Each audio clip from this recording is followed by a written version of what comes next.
Since the beginning, Anthropic has thought in terms of safety and reliability of AI systems. Anthropic CEO Dario Amodei from the World Economic Forum in Davos, Switzerland. The future of his business as demand for AI keeps expanding. We have consumer products, but they're not our major focus. It's maybe 80-20 on the enterprise side. And staying ahead of the curve as competition stays tight. We don't have to do ads. We don't have to focus on short form video. We don't have to focus on maximizing engagement. Instead, we actually just focus on making our models as smart and as capable as possible. OpenAI's ChatGPT, Google's Gemini, Meta's Llama, xAI's Grok, even DeepSeek is a crowded field.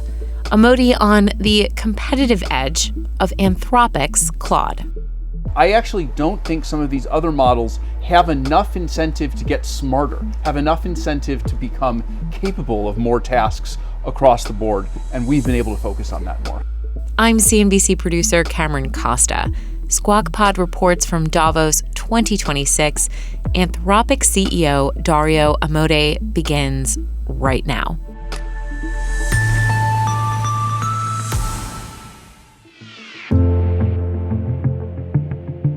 Davos, Switzerland. Snowy, chilly, and this time of year, also filled with leaders from every field. Banking, government, and, artificial intelligence.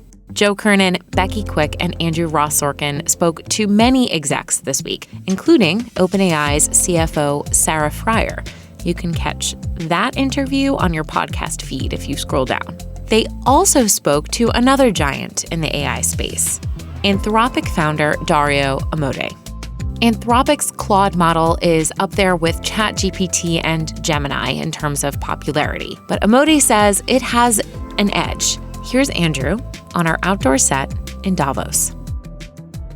And our next guest is on the front lines of the AI revolution. Joining us right now is Anthropic's co-founder and CEO, Dario Amodei. It's great to see you, sir. Thanks for having me, Andrew. So here we are. You just came out with a new model last week. A lot of people are buzzing about that here. I think it would be very helpful for the audience to understand how you see what you're doing, what the folks at Google are now doing, what OpenAI is doing, what you think xAI is doing, sort of what that actually even looks like anymore. Because it does seem like everybody's trying now all of a sudden to differentiate in different ways. That's right. So, I think we've picked a path that's quite different from the other players.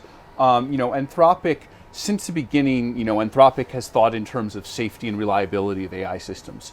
And one of the things we realized is that was very synergistic with working with enterprises as compared to consumers. Because enterprises really, they value the reliability, they value the trust, they value the long-term relationship with customers. And so we decided to pursue the enterprise business. We have consumer products, but they're not our major focus. It's maybe 80-20 on the enterprise side. And so that really allows us to proceed in a different way, right? We don't have to do ads. We don't have to focus on short form video. We don't have to focus on maximizing engagement. Instead, we actually just focus on making our models as smart and as capable as possible, because that's what enterprises are looking for. They're looking for capability. They're looking for intelligence. They're looking for optimizing complex business processes across things like finance, coding, pharmaceutical companies, manufacturing, energy, right? All the things that drive the economy. So we think of the work we do as most directly connected to directly driving GDP and not all this kind of indirect or complex stuff like maximizing engagement. But is the complex stuff video and images and all of that? And ultimately, do you think that those models will be able to do what your models do? So, I actually think there's a divergence, where if you're optimizing for consumers, right, you're trying to be as engaging as possible, you're trying to be as entertaining as possible. I actually don't think some of these other models have enough incentive to get smarter, have enough incentive to become capable of more tasks across the board, and we've been able to focus on that more. I mean, that probably responds to it's probably music to the ears of some investors. We've spoken with investors. Satya Nadella was just talking about this at Microsoft. His point is that if we don't see a broadening of more than just the big tech companies using this AI, if we don't see a broadening of just the wealthiest nations using it, then it is indeed a bubble, that there's too much infrastructure that's being built up. But maybe that speaks to who's going to pay for it and who's not. Well, I think across the board, we're both trying to grow our revenue as fast as possible. Our revenue grew from zero in 2023, 0 to 100 million, 2024, 100 million to 1 billion, and 2025, 1 billion to almost 10 billion. Yeah. So if we can keep that curve going, or even anywhere close to it, then the return, the investments will be justified. But I think you bring up another point that's also relevant, which is, we need to make sure that kind of the technology diffuses and everyone shares in the benefits. The startups at Silicon Valley, adopt this technology almost immediately. I think it's a little harder to get into the large enterprises, although we're spending an increasing amount of time on go-to-market work to try and drive that enterprise transformation and get enterprises to adopt it as quickly as possible. But then, there's all kinds of countries in the world. So, diffusing this technology across not just the developed, but the developing world, I think that's going to be very important. And, we're starting to do work with folks like the Gates Foundation. Could you just estimate 10 years revenue growth? It's very hard to say. Should I ask? Anything I say is going to sound totally crazy. Yeah, but if you look at what AI is capable of, if you have these models that are getting more and more capable across a wide range of cognitive tasks, you look at all labor in the economy. That's something like $50 trillion a year. So I could easily imagine that the revenue of the industry, or even single companies, if it's even 10% of that, could be $5 trillion a year. Now that's something we haven't seen in the history of the world. That creates all kinds of problems, as well as creating all kinds of growth. When you think about the growth, and there's obviously an expectation that you'll go public, as potentially OpenAI and others do as well. How much more capital are you going to need to raise between now and whatever that moment is? Because there's sort of the technology piece on one end, and then there's the capital raising piece. I don't know if you ever got into this thinking you were going to be a capital raiser all day long. Not really, no. So the way I thought about it, and we talked about it when we spoke at DealBook, is there's this kind of difficult problem, this cone of uncertainty, right? Which is the revenue is growing very fast. You don't know exactly how fast because the rate of enterprise diffusion is unknown.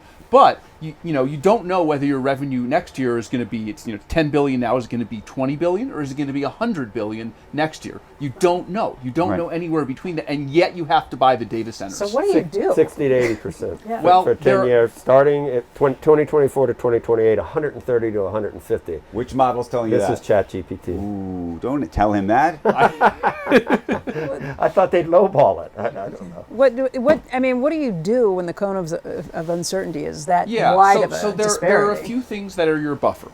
Yeah. The first thing that's your buffer is the higher your margins are, the more the more fairway you have between the amount you have to buy and the amount of revenue you have to support. So one of the fortunate things about being in the enterprise business is that we have relatively higher margins, and enterprise spending is relatively predictable in comparison to consumer spending, which is very fickle, right? We see Google and OpenAI fighting it out over consumer spending. We have more stability in enterprise. The other thing, of course, is while you're growing that revenue is of course raising money, and so we do that periodically. We raise very large amounts of money, and I would expect those to continue to increase. But that as time goes on, our revenue will continue to increase fast, and we'll justify that fundraising. What is the moat around the business? And the reason I ask is I always thought persistent memory, we've talked about this, could be the moat. In your case, it might be the data sets that you're connecting into and the cost of changing out Anthropic for another model. But by the way, I did this last week. I don't even think I told you this. You can go in, and this is on the consumer end, you can ask ChatGPT, for example, to effectively output everything it knows about you so that it can be imported into another model, in which case actually there is no moat around the business, because you could port yourself from place to place. And by the way, philosophically, maybe that's great since it's my information, but on the other end, I think to myself, well, what does that do to the business if your model gets better than the other one, and then they go back and forth and everyone keeps flip-flopping? So again, I think that's talking on the consumer side. Right. On the enterprise side, I think there's a few moats. One is, again, as I said, enterprise really values model intelligence, right? Being better at coding, being better at understanding finance, being better at biological discovery. So, we simply try to have the smartest model, and there are maybe only 3 or 4 companies that are plausible for having the smartest models. You're already talking about a relatively small group. The second thing is, within that group, models specialize in different things. So Anthropic's models are, widely considered to be the best models for coding. And so, within the coding market, we have a moat within that area, and we're trying to build moats within other areas. We recently released this Claude Cowork thing that tries to go beyond coding to general agentic tasks. And then I think the third thing is the thing you mentioned, which is that enterprise relationships are formed slowly over a lot of time, and then are difficult to disrupt. We talked about the slow speed of economic diffusion and the need to do enterprise transformation, right? To get companies with tens of thousands of employees to actually adopt the technology. But the flip side of that is, if they manage to go through that slow process with one company, it is again slow to try to do that with another company. So I think those are the basis of the moats. We got to go, but just one final question. Does all of the hand-wringing and sort of splintering of our globe impact your business at all? I mean, as you're talking to people trying to sell into different countries, is that shifting the discussion? No, I think we're thought of as kind of an independent actor, and we just have models to sell. We're willing to sell them, to businesses across the world. When policy matters come up, we do speak on them, and sometimes we agree with the administration, sometimes we disagree, but we try to be very technocratic in the way that we address these things. Dario, I want to thank you for coming in. It's great to see you. Thanks, Andrew. Here in the cold. Thank you. Great to see you.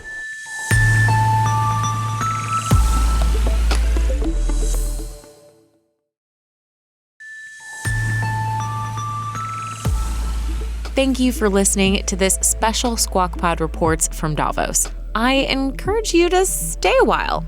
Poke around. Squawk's biggest interviews from the World Economic Forum this year live on this very feed, and they'll keep coming tomorrow and even over the weekend.